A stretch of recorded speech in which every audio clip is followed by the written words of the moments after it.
Salut tout le monde, il est 3 h du matin à Stuttgart et je suis en route direction l'aéroport.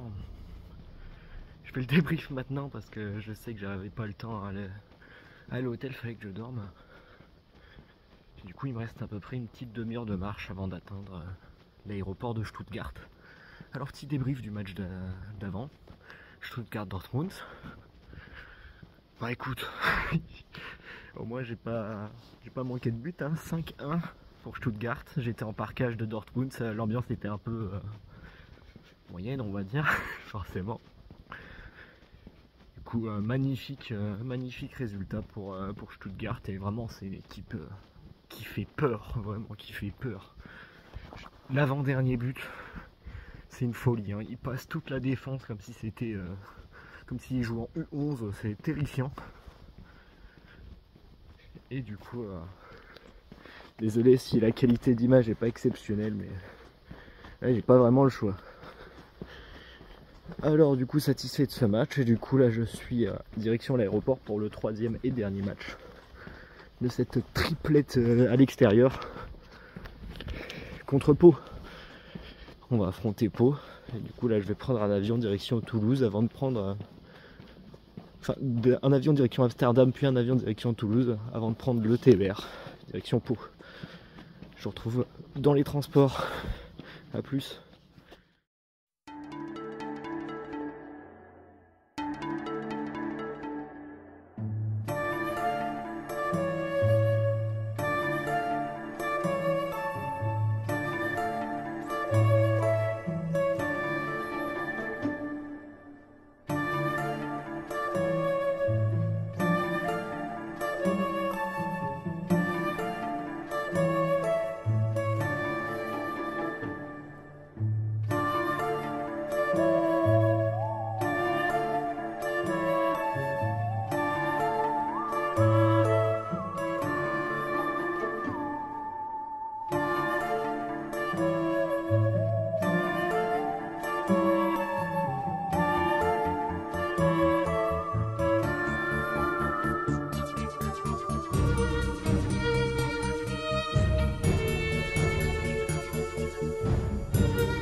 Jean-Paul, numéro 66, Isaac James, numéro 77, Panos Katseris, numéro 22, Julien Brouca.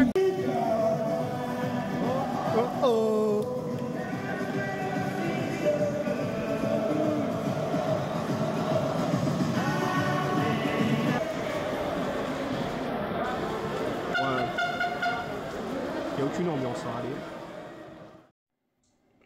Bon les gars, faut qu'on parle. Je pense que vous avez dû remarquer qu'il n'y a pas eu beaucoup d'images du match là contre Pau. Il y a une très bonne raison à ça. Il y a eu quelques incidents dans le parkage que je ne vais pas relater. Ça va me permettre de parler d'autres sujets. D'autres sujets, je pense, qui sont importants d'aborder. Déjà, le combat des Ultras contre Beansport, qui ne concerne pas seulement Lorient, mais on va dire tous les groupes de supporters, et je vais y venir plus de monde après, et un peu de ma position par rapport à ça, et quelques informations complémentaires. Alors, ça va un peu servir de conclusion, si du coup il n'y aura pas de conclusion à cette vidéo. On va la faire une conclusion du milieu, je sais même pas si c'est possible, mais on va inventer des trucs. Alors tout d'abord, pourquoi il n'y a pas d'image du match? Enfin, pourquoi il y en a très peu? Ben, parce qu'il y a eu un accident en parkage qui a causé l'arrivée de forces de l'ordre. Je vais pas m'étaler, mais d'après de ce que j'ai vu, on va dire, en tant que témoin, il y a eu l'utilisation, on va dire, supposée d'un objet interdit en parkage d'un membre du groupe de supporters des Merles Ultra, ce qui a incité la sécurité à intervenir de manière très musclée. De ce que j'ai vu, il est quand même bien rentré dans le tas, il y a eu du bousculement, et je pense honnêtement qu'il a quand même plutôt bien dépassé sa fonction. Il n'avait pas à faire ça, ce qui a entraîné du coup une échauffourée, et à la fin l'arrivée de la brigade anticriminalité dans le parkage afin de nous mettre contre un mur et prendre des gens au hasard pour aller les fouiller, ainsi que fouiller l'intégralité du parkage.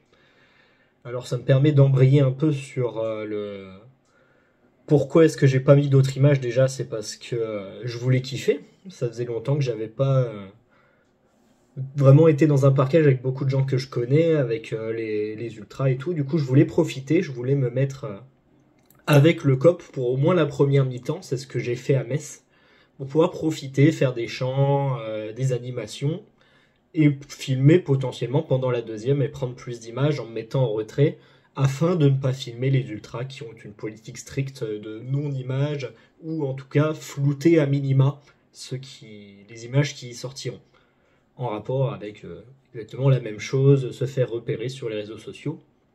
Et donc lié à l'événement, j'ai décidé de ne pas filmer la suite de la rencontre, afin d'éviter tout souci potentiel que ma vidéo... bon, après je pense que la BAC va pas aller sur ma chaîne YouTube pour regarder, mais on sait jamais, hein. On sait jamais. Du coup j'ai décidé de ne prendre aucune image de gens qui auraient pu être en parkage, d'identifier des gens.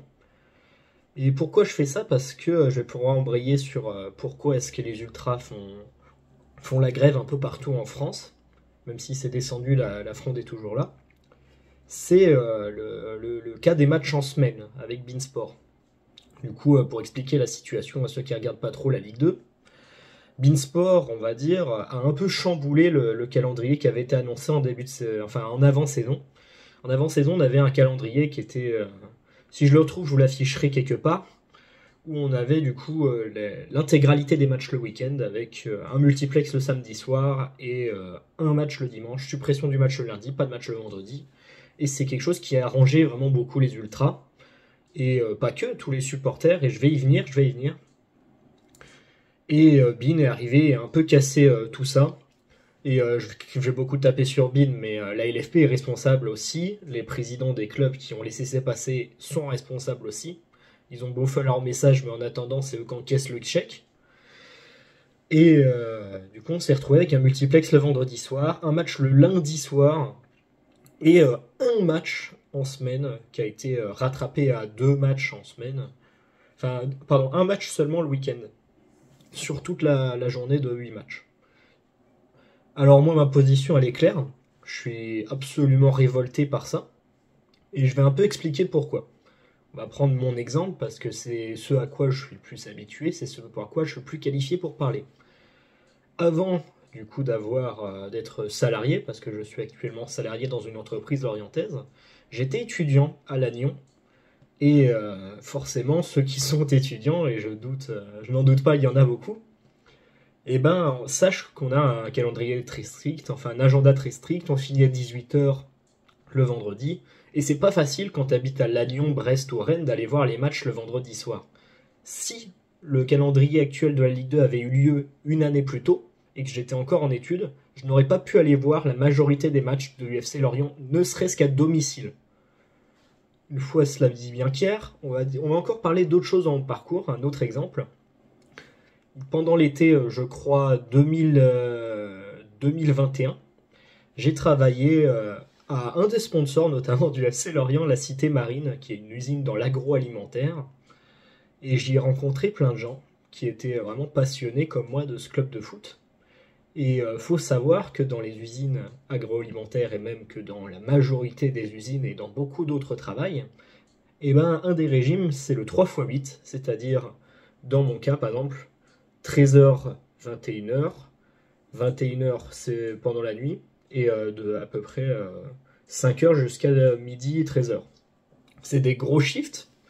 Et quand tu travailles jusqu'à 21h, je vais pas vous faire l'affront de vous faire le mathématicien, et ben c'est compliqué, ne serait-ce que pour se poser devant la télé, pour voir un match à domicile, on rappelle, à domicile.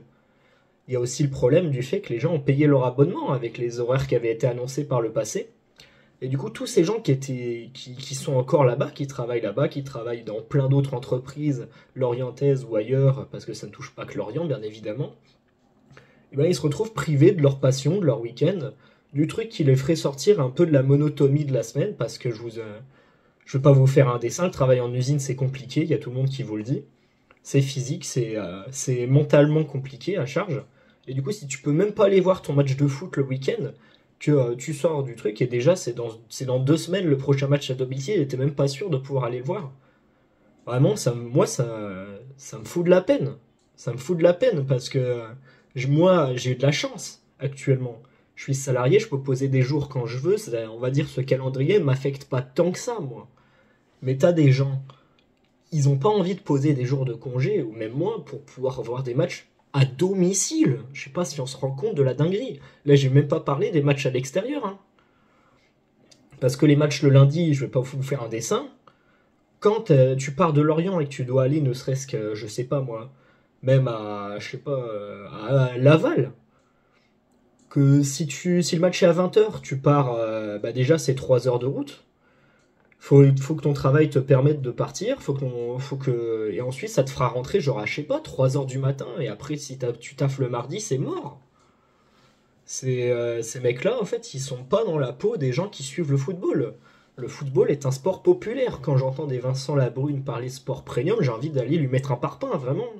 J'ai pas le physique pour, hein, on va pas se mentir. Mais vraiment, ça fout la rage. Alors ma position, elle est très claire. Non au foot en semaine. Je donne tout mon soutien au Merlu Ultra parce que j'ai pas encore parlé d'eux.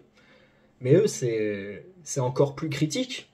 Parce que les gens que j'ai évoqués qui travaillent à l'usine, beaucoup en font partie de ces groupes de supporters. Et même niveau animation, pour tous ceux qui font les tifos, par exemple l'année dernière, Lorient en 3 temps, faut pas croire que les trucs, ils ont magiquement apparu au stade du Moustoir 2 minutes avant le match. Hein. C'est des heures de préparation. Si le match il a lieu le vendredi soir, le lundi soir, tu fais comment pour préparer ce genre de truc ? Ça détruit un pan entier on va dire, de toute l'animation qui est faite autour du stade, de toute l'activité des groupes de supporters.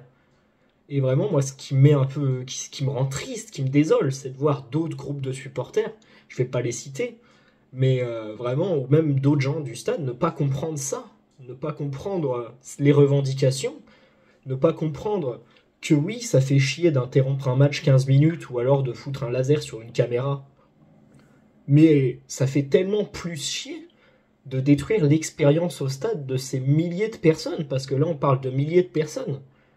Et est-ce que ces gens-là, ils méritent d'être foutus à la poubelle ? Est-ce que ces gens-là qui se sont vraiment qui se sont démenés pour le club, hein, ils sont vraiment balayés comme s'ils étaient rien, tu vois. Pour moi, c'est pas normal, c'est inacceptable et c'est quelque chose qui ne devrait jamais avoir lieu dans le football actuel. Faudrait un garde-fou, faudrait quelque chose pour empêcher ça. Et tant que les supporters n'auront pas, on va dire, parce que pour ceux qui ne savent pas, les supporters n'ont absolument aucun levier, on va dire, dans les décisions de la LFP. Il n'y a pas de représentants qui sont là pour faire pression. Il y a l'ANS qui essaye, mais qui est là un peu seulement en second couteau, qui sont là seulement après les faits énoncés. Par exemple, Beansport n'est jamais allé consulter l'ANS, qui a été grandement regretté par ses représentants, avant de faire sa décision de manière un peu unilatérale, et s'en est mordu les doigts après, quoi.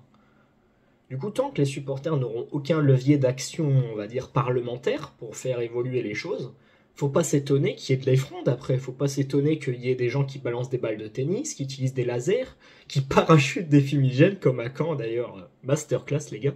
Vous êtes des goats. Et faudra pas s'étonner, parce que comment tu veux qu'ils fassent d'autres? Comment tu veux qu'ils fassent d'autres? On a eu les parlementaires, on a vu ce que ça a donné. Beansport a bougé un match. Au bout d'un moment, il faut arrêter de se foutre de notre gueule. Hein. Un match. On demande le retrait entier des matchs en semaine, ils nous bougent un match. Ils nous font croire que c'est impossible de déplacer le match le vendredi, on n'a pas les canaux. Sauf qu'après, il y a un événement sportif qui arrive et ils le font en 2 secondes. Par contre, ça les dérange pas. Mais il faut croire que ils aiment trop jouer les victimes, que les mecs, ils ont trop l'habitude de faire leur méthode mafieuse pour fonctionner. Et t'as l'impression que les mecs, ils sont touchés dans leur ego, quoi. Surtout que on va sortir un peu du sujet, mais ils ont toujours pas versé les droits de la Ligue 1, de la Ligue 2. Je sais même pas ce que la LFP attend pour les dégager. Hein.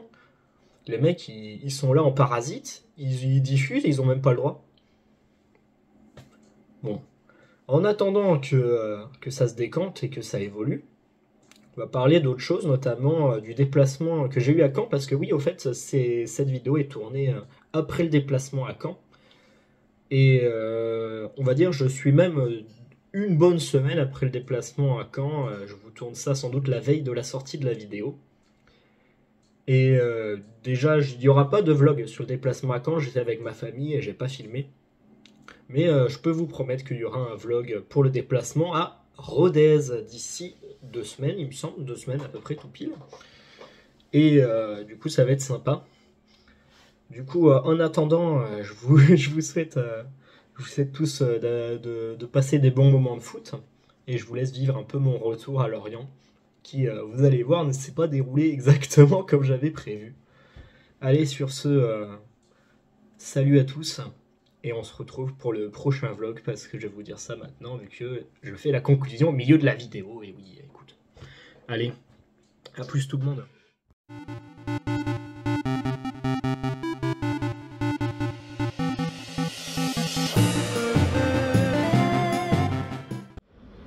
Salut les gars, petit changement de programme.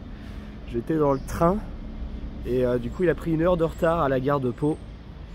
Là je me retrouve à Bordeaux.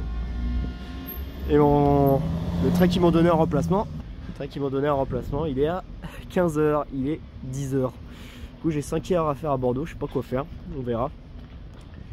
Bon, petit débrief du match de Pau en attendant.